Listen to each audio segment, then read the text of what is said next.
Assalamualaikum warahmatullahi wabarakatuh. Kami dari kelompok 8 yang beranggotakan saya sendiri Mia Syarani dengan teman saya Alisina Nurfitriah. Di sini kami akan menjelaskan tentang PPT tentang wakalah. Yang pertama adalah pengertian wakalah. Al-wakalah memiliki makna yaitu pelumpuhan kekuasaan oleh seseorang yang disebut sebagai pihak pertama kepada pihak orang lain yang disebut juga dengan pihak kedua dalam melakukan sesuatu yang sesuai dengan wewenang yang diberikan oleh pihak pertama. Tetapi apabila kuasa itu telah dilaksanakan sesuai dengan yang disyariatkan, maka resiko dan tanggung jawab atas kuasa tersebut sepenuhnya dimiliki oleh pihak pertama atau pemberi kuasa. Wakalah juga memiliki makna. Wakalah adalah suatu transaksi yang dimana pihak pertama menunjuk pihak kedua untuk menggantikan dalam mengerjakan pekerjaannya atau perkaranya ketika pihak pertama masih hidup. Menurut ulama, wakalah mempunyai pandangan dari pengertian wakalah itu tersendiri. Yang pertama, menurut Hasbi Asyidiki, wakalah adalah akad penyerahan kekuasaan yang pada akad itu seseorang menunjuk orang lain sebagai penggantinya dalam bertindak atau bertasyaruf. Yang kedua, menurut Syaikh Sabiq, wakalah adalah pelimpahan kekuasaan oleh seseorang kepada orang lain dalam hal yang boleh diwakilkan. Yang kedua adalah mengenai landasan hukum wakalah. Yang pertama, dalam Al-Quran, salah satu ayat Al-Quran yang membolehkan wakalah terdapat pada surat Yusuf ayat 55 yang artinya, "Jadikanlah aku bendaharawan negara Mesir, sesungguhnya aku adalah orang yang pandai menjaga lagi berpengalaman." Dalam ayat tersebut dicantumkan bahwa Nabi Yusuf siap untuk menjadi wakil dan mengemban amanah untuk menjaga federal Mesir. Selain surat Yusuf, ada pula surat Al-Kahfi yang menjadi dasar wakalah pada ayat 19.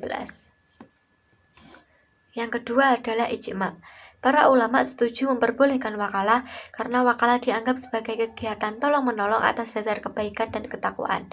Allah berfirman dalam surat Al-Maidah ayat 2 yang artinya, "Dan tolong-menolonglah kamu dalam mengerjakan kebaikan dan takwa, dan janganlah kamu tolong-menolong dalam mengerjakan dosa dan permusuhan, dan bertakwalah kepada Allah, sesungguhnya siksa Allah sangat pedih." Yang ketiga dalam hadis yang artinya bahwasannya Rasulullah SAW mewakilkan kepada Abu Rafi dan seorang Ansor untuk mewakilinya mengawini Maimunah binti Haris. Dalam kehidupan sehari-hari, Rasulullah telah mewakilkan kepada orang lain untuk berbagai urusan, di antaranya membayar utang, mewakilkan penetapan had dan membayarnya, mewakilkan pengurusan unta, membagi kandang hewan, dan lain-lain. Selanjutnya mengenai rukun dan syarat wakalah. Rukun wakalah adalah yang pertama adalah al-muwakil atau orang yang mewakilkan atau melimpahkan kekuasaan. Yang kedua adalah al-wakil atau orang yang menerima perwakilan atau kuasa. Yang ketiga adalah al-muwakil fi atas sesuatu yang diwakilkan. Sesuatu yang diwakilkan ini mempunyai syarat-syarat. Yang pertama, pekerjaan tersebut boleh digantikan oleh orang lain yang mengerjakannya, maka sah untuk mengerjakannya. Untuk puasa, sholat 5 waktu, membaca Al-Quran tidak bisa digantikan. Yang kedua, pekerjaan tersebut sudah menjadi milik yang berwakil ketika dia berwakil, maka tidak sah jika menjual barang yang belum dimilikinya. Yang ketiga adalah pekerjaan itu diketahui dengan jelas, maka batal mewakili barang yang masih samar. Seperti seseorang berkata, "Aku jadikan engkau sebagai wakilku untuk mengawinkan salah seorang anakku." Yang keempat adalah sighot atau ucapan serah terima. Selanjutnya adalah syarat wakalah. Syarat wakalah yang pertama, orang yang mewakilnya atau muwakil, syaratnya dia berstatus sebagai pemilik urusan atau benda yang menguasainya, serta dapat bertindak terhadap harta tersebut dengan dirinya sendiri. Jika muwakil itu bukan pemiliknya atau bukan orang yang ahli, maka batal. Dalam hal ini, maka anak kecil dan orang gila tidak sah menjadi muwakil karena tidak termasuk orang yang berhak untuk bertindak. Syarat yang kedua yaitu wakil atau yang mewakili, syaratnya ialah orang yang berakal. Jika ia idiot, gila, atau belum dewasa, maka batal. Syarat yang ketiga adalah muwakil fi, sesuatu yang diwakilkan. Syaratnya pekerjaan itu atau urusan itu dapat diwakilkan atau digantikan oleh orang lain. Oleh karena itu, tidak sah untuk mewakilkan mengerjakan ibadah seperti salat, puasa, dan membaca Al-Quran. Yang ketiga adalah pekerjaan itu dimiliki oleh mewakil sewaktu akad wakalah. Oleh karena itu, tidak sah berwakil menjual sesuatu yang belum dimilikinya. Syarat yang ketiga yaitu pekerjaan itu diketahui secara jelas, maka tidak sah mewakilkan sesuatu yang masih samar, seperti aku jadikan engkau sebagai wakilku untuk mengawini salah satu anakku.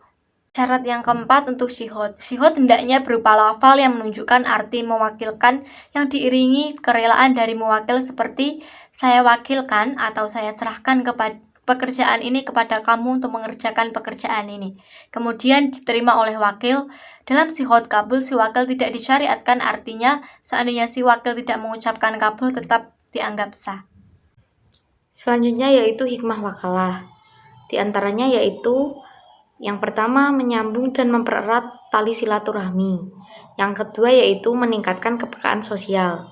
Yang ketiga yaitu mempermudah dan membantu wakil sebagai orang yang membutuhkan. Yang keempat yaitu menjadikan pekerjaan menjadi lebih simpel. Dan yang terakhir yaitu terciptanya sikap saling mempercayai satu sama lain. Selanjutnya yaitu tentang wakalah dalam transaksi muamalah. Akad wakalah dapat diaplikasikan ke dalam berbagai bidang, termasuk dalam bidang ekonomi, terutama dalam institusi keuangan. Dalam kehidupan sehari-hari, transaksi muamalah dalam wakalah saat ini dapat diaplikasikan dengan cara transfer uang.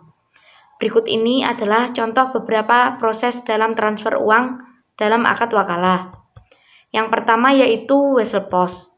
Pada proses wesel pos, uang tunai diberikan secara langsung dari al-muwakil kepada al-wakil, dan al-wakil memberikan uangnya secara langsung kepada nasabah yang dituju.